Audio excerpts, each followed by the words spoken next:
नमस्कार दोस्तों, आज से मैं शुरू करने जा रहा हूँ प्रॉब्लम्स ऑन ट्रेन का टॉपिक। प्रॉब्लम्स ऑन ट्रेन के टॉपिक में आपको दो तीन चीज़ें जानना बहुत ज़रूरी है। पहली चीज़ है speed is equal to distance upon time. जो चाल होती है वो दूरी बट्टे समय के बराबर होती है।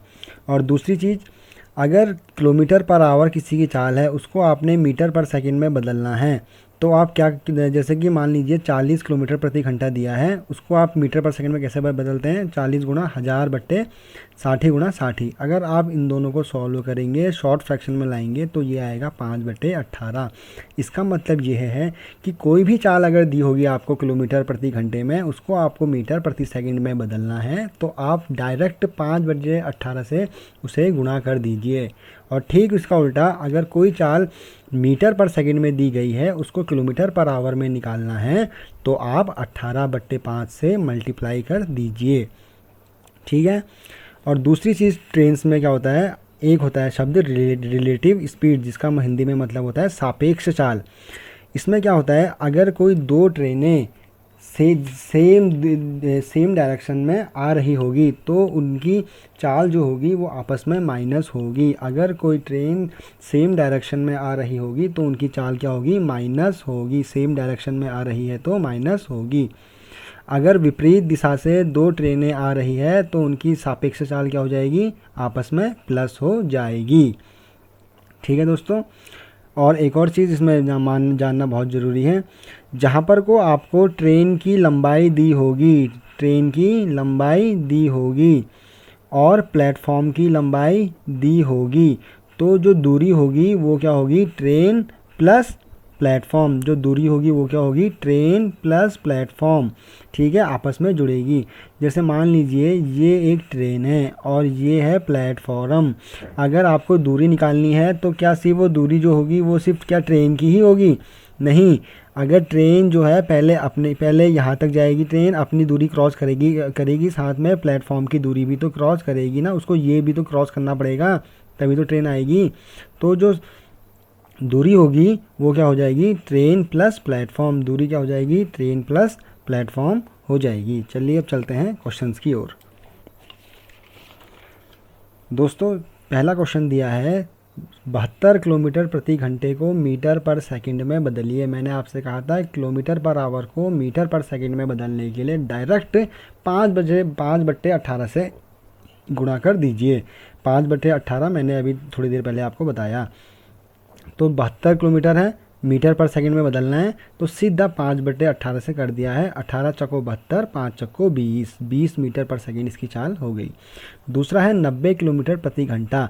90 गुणा 5/18, सीधा मैंने 5/18 करा और 18 पंजे 90, 5 बचे 25 मीटर पर सेकंड। तीसरा, इसमें मीटर पर सेकंड दिया है। मीटर पर सेकंड को क्या किया मैंने? किलोमीटर पर आवर में बदलने के लिए 18/5 से गुणा कर दिया। क्या आ गया? 90 किलोमीटर प्रति घंटा आ गया है। और अब दूसरा क्वेश्चन है, a train is 100 metre long. एक रेलगाड़ी 100 मीटर लंबी है, उसकी चाल है 30 किलोमीटर प्रति घंटा। वह एक व्यक्ति जो खड़ा है रेलवे के लाइन पे उसको कितने समय में पार करेगी? ये मीटर में दिया है, ये किलोमीटर प्रति घंटे में दिया है। आपको यूनिट एक ही करनी होगी तो मैंने क्या करा है, इस जो स्पीड दी है उसको पहले मीटर पर सेकंड में बदल दिया है। स्पीड मैंने किलोमीटर प्रति घंटे की मीटर पर सेकंड में बदल दिया है। सीधा 30 गुणा 5/18 कर दिया, जिससे स्पीड आ गई है 25/3 मीटर पर सेकंड। पहले ये कितनी थी? किलोमीटर पर आवर में थी, अब ये मीटर पर सेकंड में आ गई है। क्यों क्या मीटर पर सेकंड? क्योंकि ट्रेन की लंबाई भी मीटर में दी है, इसीलिए मैंने इसको मीटर पर सेकंड में बदला है। अब आपको पता है चाल बराबर दूरी बट्टे समय, तो समय बराबर दूरी बट्टे चाल, तो समय बराबर दूरी कितनी है? 100 और चाल कितनी आई है? 25/3। इसको अब मैंने सॉल्व किया, 300/25 यानी कि 12 सेकंड में वह ट्रेन एक व्यक्ति को पार कर देगी। ठीक है। और तीसरा क्वेश्चन है, अ ट्रेन इज़ मूविंग। एक रेलगाड़ी चल रही है 132 किलोमीटर प्रति घंटे की चाल से। अगर क्या बोलते हैं, उस ट्रेन की लंबाई 110 मीटर है तो वह एक रेलवे प्लेटफॉर्म जो कि 165 मीटर लंबा है उसको कितने समय में पार करेगी? जो दूरी होगी वो क्या होगी? अभी मैंने बताया था ट्रेन की भी होगी प्लस प्लेटफॉर्म की भी होगी, क्योंकि ट्रेन जो है अपने को भी अपनी दूरी को भी तो तय करेगी और प्लेटफॉर्म की लंबाई को भी पार करेगी। तो दूरी कितनी आ गई टोटल 110 प्लस 165, 110 प्लस 165। तो दूरी टोटल कितनी दूरी होगी, आप इसको और इसको जोड़ेंगे तो ये कितना आएगा, 5 का 5 6 1 7 275 मीटर की दूरी हो गई है। अब चाल यहाँ कितनी दी है, 132 किलोमीटर प्रति घंटा, 132 किलोमीटर प्रति घंटा। 132 किलोमीटर प्रति घंटे को मीटर पर सेकंड में बदल दे लेते हैं हम लोग। 132 गुणा 5/18 किलोमीटर पर आवर को मीटर पर सेकंड में बदल दिया है मैंने। तो ये आ जाएगा 110/3 मीटर पर सेकंड। अब ये भी मीटर में और ये चाल भी यहाँ मीटर पर सेकंड में। तो समय निकालना बहुत आसान है। समय बराबर दूरी बट्टे चाल। समय हमें निकालना है, दूरी कितनी है हमारे पास 275 और चाल कितनी है 110/3। तो ये कितना आ जाएगा 275 गुणा 3/110। ठीक है, ये कितना आ जाएगा 15/2 सेकंड। यानी कि वह ट्रेन रेलवे लाइन को कितने सेकंड में पार करेगी, 15/2 सेकंड में पार करेगी। दोबारा से रिपीट कर रहा हूँ मैं, जो दूरी होगी वो ट्रेन और प्लेटफॉर्म की लंबाई को जोड़ने पर आएगी। हर क्वेश्चन में जिसमें ट्रेन की लंबाई भी दी होगी आपको और प्लेटफॉर्म की लंबाई भी दी होगी, आप आंखें बंद करके दोनों की स्पीड को जोड़ लीजिए, दोनों की दूरी को जोड़ लीजिए, वो आपकी कुल दूरी आ गई है। और चाल किलोमीटर पर आवर में थी, इसको मैंने मीटर पर सेकंड में बदल दिया है। बस फिर फॉर्मूले में रख दिया है समय बराबर दूरी बट्टे चाल। ठीक है, तो समय आ गया 15/2 सेकंड में वह पार कर लेगी। अब दूसरा क्वेश्चन है, दो ट्रेनों की लंबाई कितनी है, एक की कितनी है 100 मीटर और दूसरे की कितनी है 120 मीटर। वह सेम दिशा में जा रही है। जिनकी एक की पहले की स्पीड कितनी है 72 किलोमीटर प्रति घंटा और दूसरे की जो चाल है वो है 54 किलोमीटर प्रति घंटा। मैंने आपको बताया था अगर ट्रेन सेम डायरेक्शन में जा रही होती है तो चालों को आपस में क्या करते हैं हम लोग, माइनस करते हैं, और अगर अपोजिट डायरेक्शन से आ रही होती है तो चालों को प्लस करते हैं। तो रिलेटिव स्पीड क्या हो जाएगी, माइनस हो जाएगी। 72 माइनस 54, ये आ गया है आपका 18 किलोमीटर प्रति घंटा। यानी कि इनकी रिलेटिव स्पीड कितनी हो गई है 18 किलोमीटर प्रति घंटा। अब 18 किलोमीटर प्रति घंटे को मैं मीटर पर सेकंड में बदल दूंगा, क्योंकि ट्रेन की लंबाई भी मीटर में ही दी है। ये हो गया आपका 18 गुणा 5/18। ठीक है, तो 18 से 18 कट गया, यानी कि क्या हो गया 5 मीटर प्रति सेकंड क्या हो गई है चाल। सापेक्ष चाल कितनी हो गई है 5 मीटर प्रति सेकंड। ठीक है, उसके बाद और दूरी कितनी हो जाएगी, दूरी जो हो जाएगी वो 100 पहली वाले की लंबाई, उसके बाद दूसरी वाले की कितना हो गया 220। ठीक है, तो समय बराबर दूरी बट्टे चाल। समय निकालना है, दूरी कितनी हो गई है 220 और समय कितना हो गया है 5, यानी कि कितना आ गया है 44 सेकंड। यानी कि कितना आ गया है 44 सेकंड में क्या कर लेगी वो, पहली वाली ट्रेन एक दूसरी वाली ट्रेन को क्रॉस कर लेगी, है ना। क्योंकि पहली वाली ट्रेन की चाल कितनी है 72, दूसरी की कितनी है 54। जिसकी चाल ज़्यादा होगी वही तो आगे निकलेगा। तो इसलिए यानी कि पहली ट्रेन कितने से दूसरी ट्रेन को कितने से सेकंड में पार करेगी 44 सेकंड में वो उसको क्रॉस कर लेगी। ये चल रही है ऐसे सेम डायरेक्शन में, तो ये इसके आगे पहुंच जाएगी 44 सेकंड के बाद। ठीक है, अब चलते हैं पाँचवें क्वेश्चन की ओर, जो अंतिम क्वेश्चन है हमारा।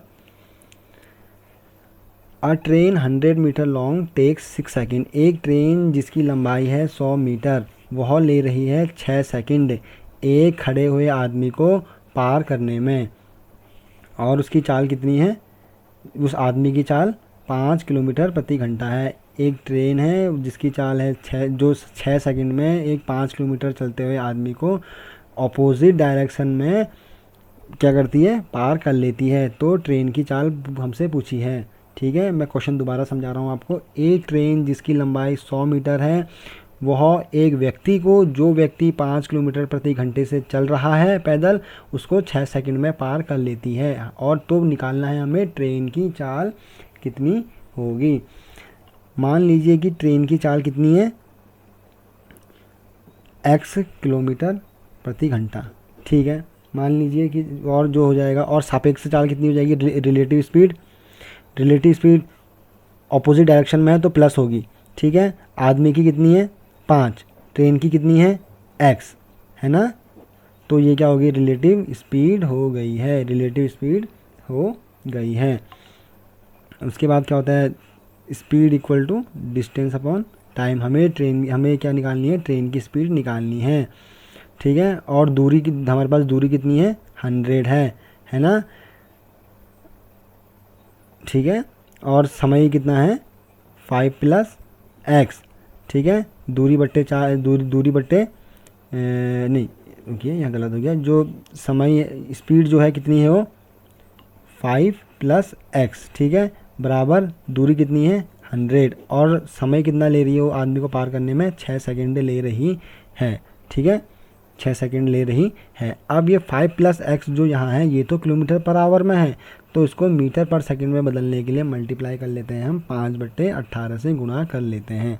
अब आप इसको सॉल्व करेंगे तो ये आएगा 6 × 6, 6 × 3 = 18, 5 × 5 = 25, 5 × x 5x, बराबर इस 3 को यहाँ मल्टीप्लाई कर लीजिए, 300 आ गया है। 5x = 300 - 25, 5x = 275, x = 55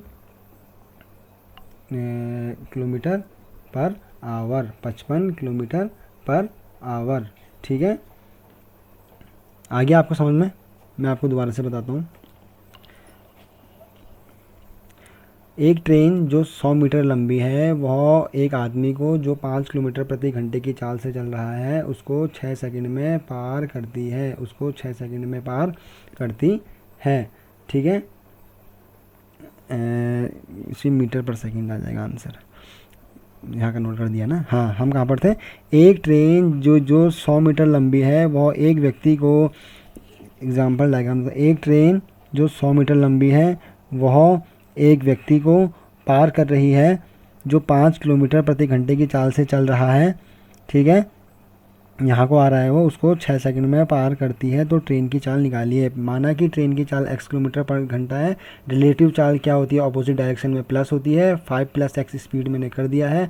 इस स्पीड, ये अभी किलोमीटर प्रति घंटे में है, इसको मैंने 5 + x लिखा मैंने चाल, इसको लिख दिया 5/18 यानी कि मीटर पर सेकंड में कन्वर्ट कर दिया, और दूरी लिख दी 100, समय लिख दिया 6, और इसको मैंने सॉल्व करा है तो ये आ गया 55 मीटर पर सेकंड आ गया है। ये क्वेश्चन आया था आपका SSC 2014 में। मैं होप करता हूँ, आशा करता हूँ कि आपको ये क्वेश्चन समझ में आए होंगे। आप इनको घर में इन्हीं टाइप के क्वेश्चंस, बेसिकली इन्हीं टाइप के होते हैं क्लरिकल एग्जाम्स के लिए, आप इस टाइप के क्वेश्चन को प्रैक्टिस करिए। नहीं समझ में आएगा तो वीडियो को एक और बार रिपीट करके देख लीजिए। Thank you.